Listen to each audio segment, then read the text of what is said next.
जय माता दी दोस्तों, आप सभी को नवरात्रि की बहुत बहुत शुभकामनाएं। नवरात्रि आपके लिए मंगलमय हो, इसी शुभकामना के साथ मैं आज का वीडियो शुरू करती हूं। आज की वीडियो में हम जानेंगे कि नवरात्रि में हम माता रानी को भोग कैसे समर्पित करते हैं।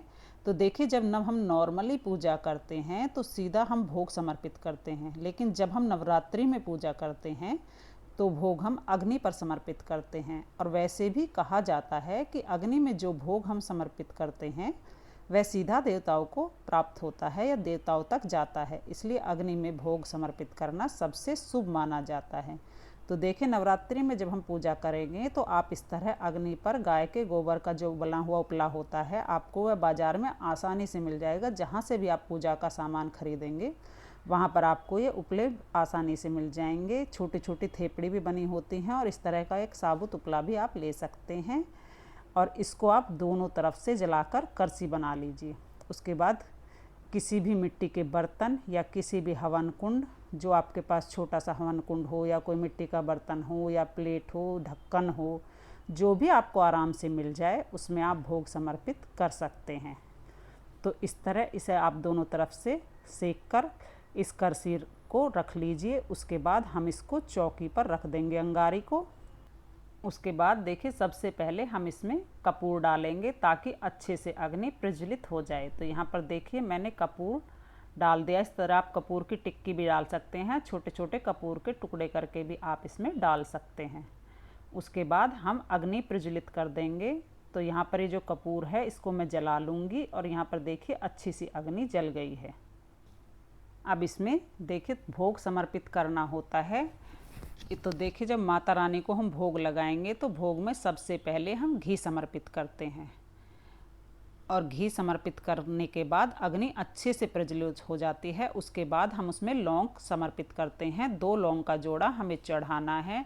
इस तरह की फूल वाली लौंग हमें लेनी है, और उसको घी में डालकर इस तरह से भी आप उसे समर्पित कर सकते हैं। सभी लोगों को, घर के प्रत्येक सदस्य को माता रानी को 2 लौंग के जोड़े अवश्य ही चढ़ाने चाहिए। उसके बाद हम बतासे का भोग समर्पित करेंगे। तो बतासे जो आपने चढ़ाए हुए हैं माता रानी को, जो आपने भोग समर्पित किया है, बतासे चढ़ाए हैं, मिश्री चढ़ाई है, या जो भी आपने पंचमेवा चढ़ाया है वो आप भोग में समर्पित कर दीजिए।